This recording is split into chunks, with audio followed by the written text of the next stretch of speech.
না পাওয়ার অভয়ার বিচার না পাওয়ার আজ 84তম দিন। বিচারের দাবিতে 84 দিন ধরে সোচ্চার আমরা। সব বয়সে সব শ্রেণীর মানুষ গর্জে উঠেছি বারবার। দখল নিয়েছি রাজপথ, স্লোগান তুলেছি কোটি কণ্ঠে।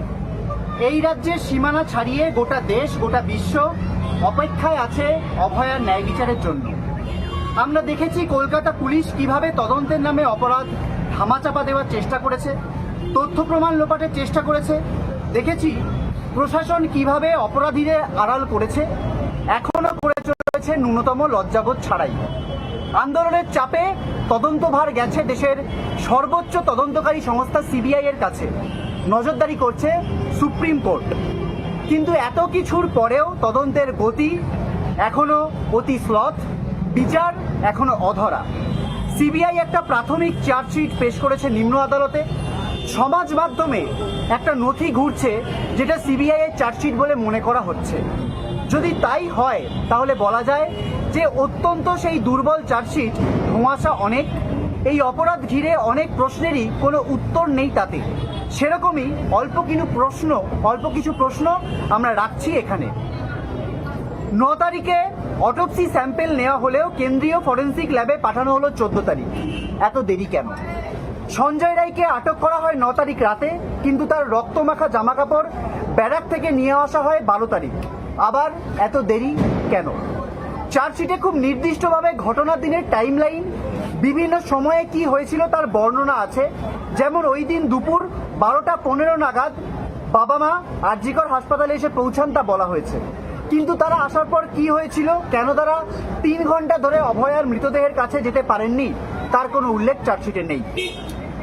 একইভাবে ঠিক কোন সময় টালাতাড়ায় এই ঘটনা জানানো হয়েছিল তারও উল্লেখ নেই।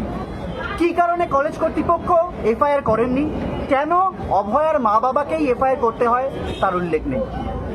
9 তারিখে সিজার মেমো তৈরি করা শেষ হয় 10টা 45-এ, এফআইআর হয় 11টা 45-এ।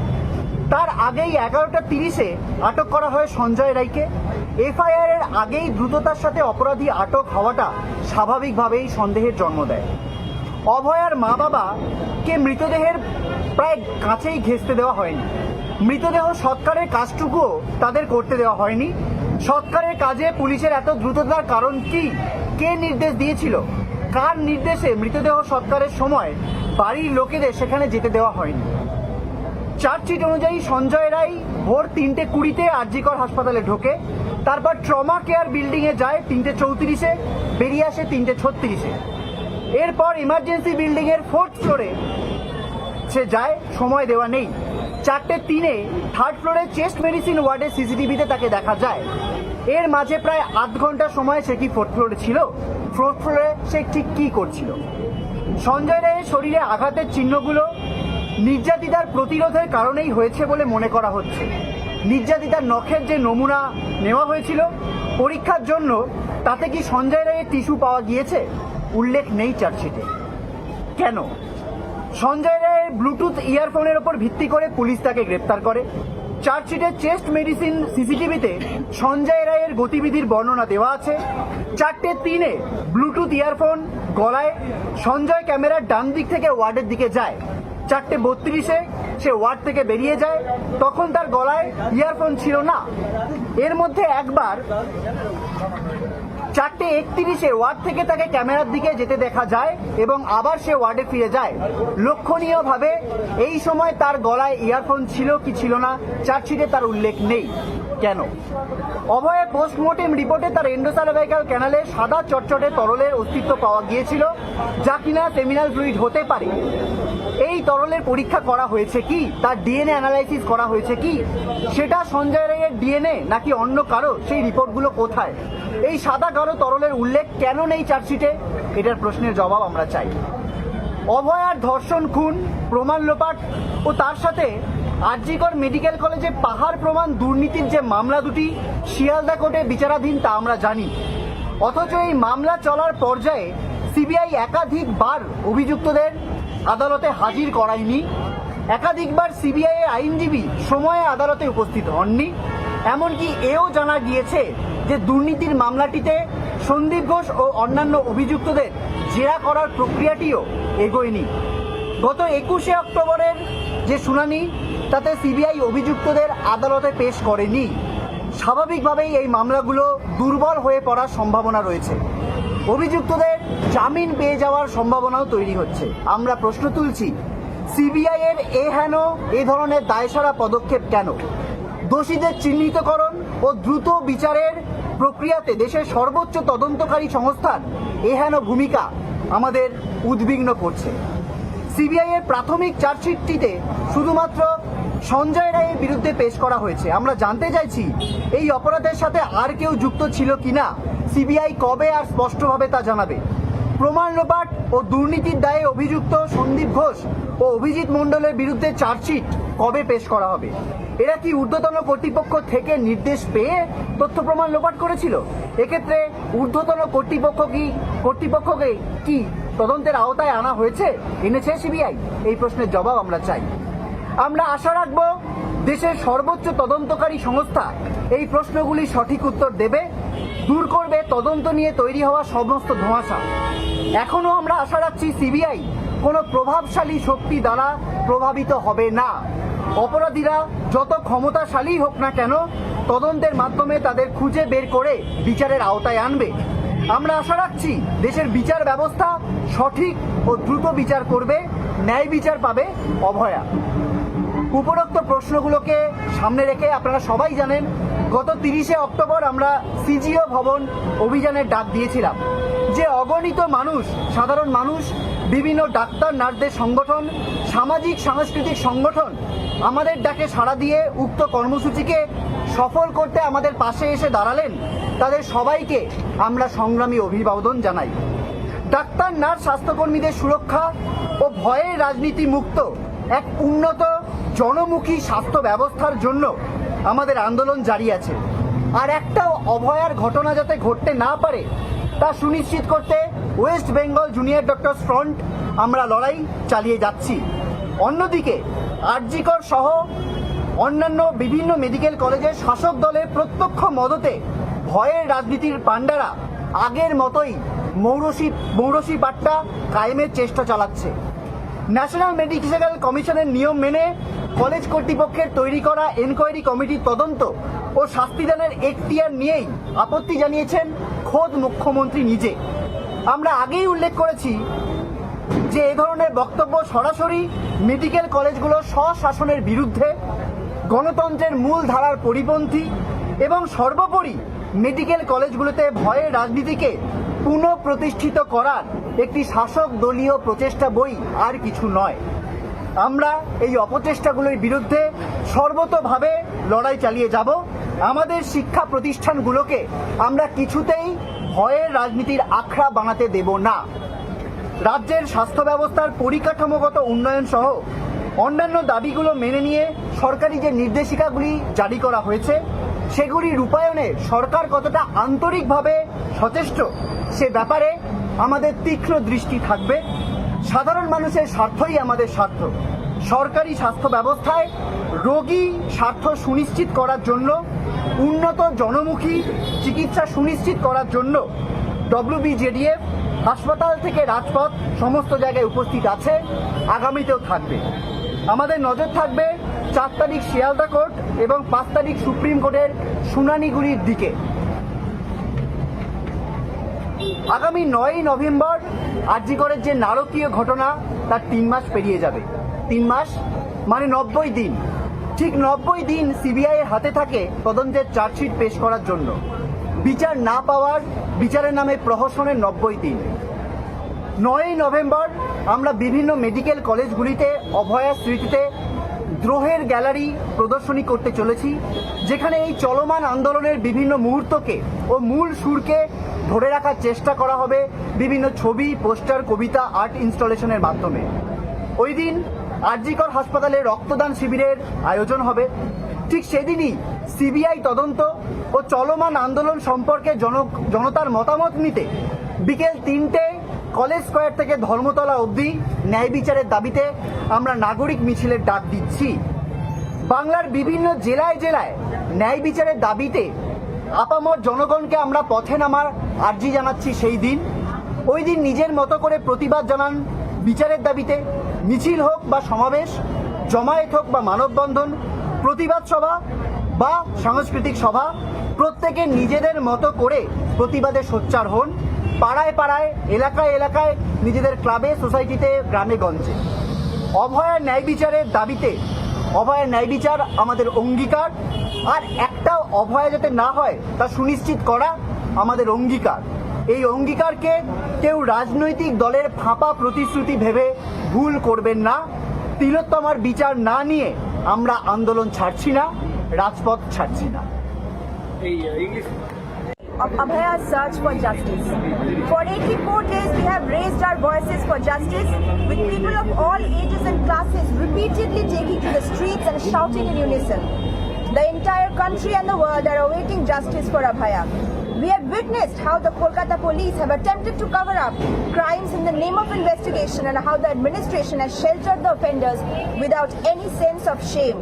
Under pressure from the movement, the investigation has been handed over to the Central Bureau of Investigation, the CBI, monitored by the Supreme Court.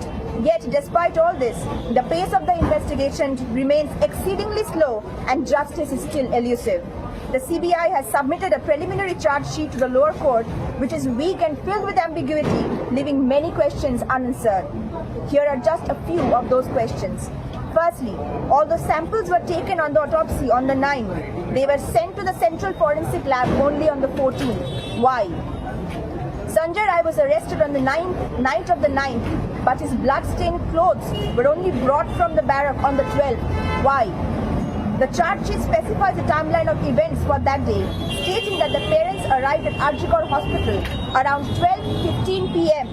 However, it does not mention what happened after their arrival or why they could not approach Abhaya's body for 3 hours. There is also no mention of exactly when the incident was reported to the Tala police station. Why did the called authorities not file an FIR? Why did Abhaya's parents have to do so? The autopsy memo was completed at 10:45 p.m. on the 9th, but the FIR was filed at 11:45 p.m. Sanjay Rai was arrested at 11:30 p.m., raising suspicion about the speed of the arrest prior to the FIR. According to the charge sheet, Sanjay Rai entered 𝒂𝒄𝒉 Hospital at 3:20 a.m. and went to the trauma care building at 3:24, coming out at 3:36 a.m. He then went to the 4th floor of the emergency building, the time of which is not specified. He was seen on the CCTV cameras of the chest medicine ward located on the 3rd floor of the same building at 4:03 a.m. In this intermittent period, his whereabouts are unknown as per the charge sheet details. Where was he during that time and what was he doing? It is believed that the injuries on Sanjay Rai's body were due to the victim's resistance. Did the samples taken from the victim's nails contain any tissue from Sanjay Rai? The charge sheet does not mention this. Why?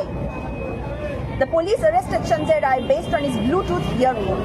The charge sheet describes his movements on the CCTV. At 4:03 a.m., he is seen heading towards the ward with the earphone around his neck. He exits the ward at 4:32 a.m. without the earphone. He was seen approaching the camera at 4:31 a.m. and then returning to the ward. Notably, the charge sheet does not clarify whether he was wearing the earphone at that time. Why? The post-mortem report indicated the presence of a white, thick liquid in the endocervical canal, which was reportedly collected. Has that liquid been tested? Was there a DNA analysis? Is it Sanjay Rai's DNA? Where are those reports? While there is evidence of Sanjay Rai's saliva on the upper part of Abhaya's body, there is no mention of the thick white liquid in the charge sheet.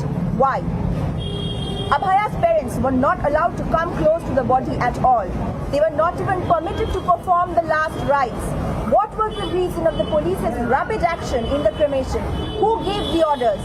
Under whose instructions were the family members not allowed to go there during the cremation? We know that the cases of Abhaya's rape and murder, along with the associated massive corruption at 𝒂𝒄𝒉 Medical College, are pending in Shyambajar Court. However,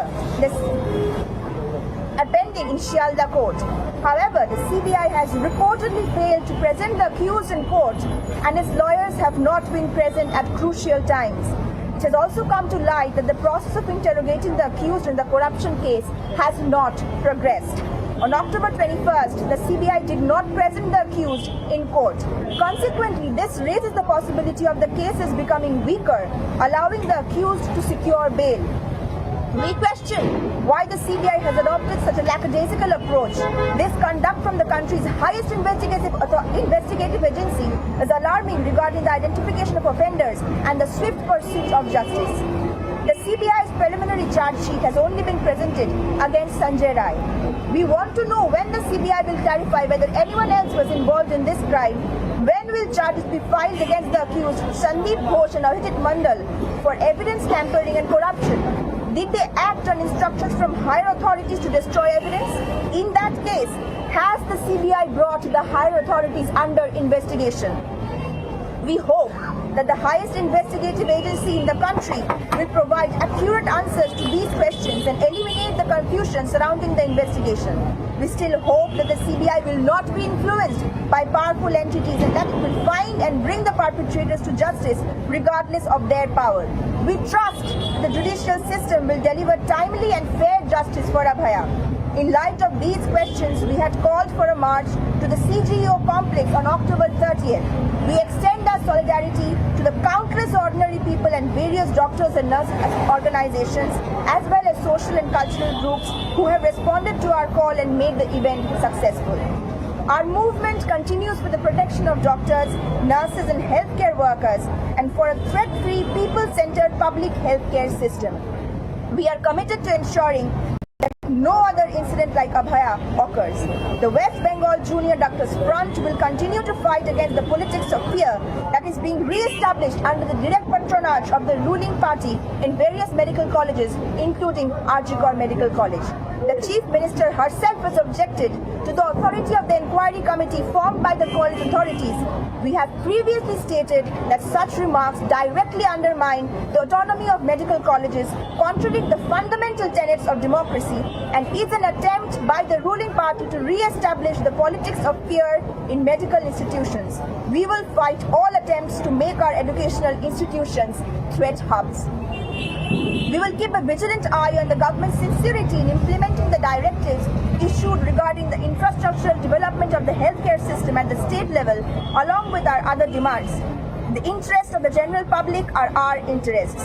Wbjdf will be vocally present from hospitals to the streets to ensure patient welfare in the public healthcare system and to secure an improved, people-centered healthcare.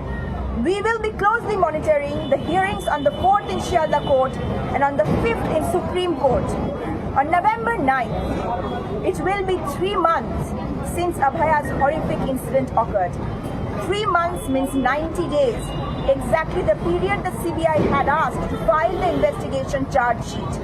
90 days of not receiving justice, 90 days of mockery in the name of justice. On November 9th, we will hold a gallery of rebellion exhibition at various medical colleges in the memory of Abhaya, attempting to capture various moments and themes of this ongoing movement through photographs, posters, poems and art installations. On that day, a blood donation camp will also be organized at 𝒂𝒄𝒉 Medical College and Hospital. We will hold a citizens' march demanding justice starting at College Square and moving to Dharmatala at 3 p.m. to gather public opinion on the CBI investigation and the ongoing movement. We urge the people across various districts of Bengal and nationwide to take to the streets that day to demand justice. Protest in your own way, whether through marches, gatherings, human chains, protest meetings or cultural protest events such as songs, plays. Everyone should express dissent in their own way, in neighborhoods, localities and through their clubs and societies. Our commitment to the fight to attain justice for Abhaya and to prevent further Abhayas is unwavering. Please do not mistake this commitment for the empty promises from political parties. We will not leave this movement or the streets without achieving justice for Tilottama.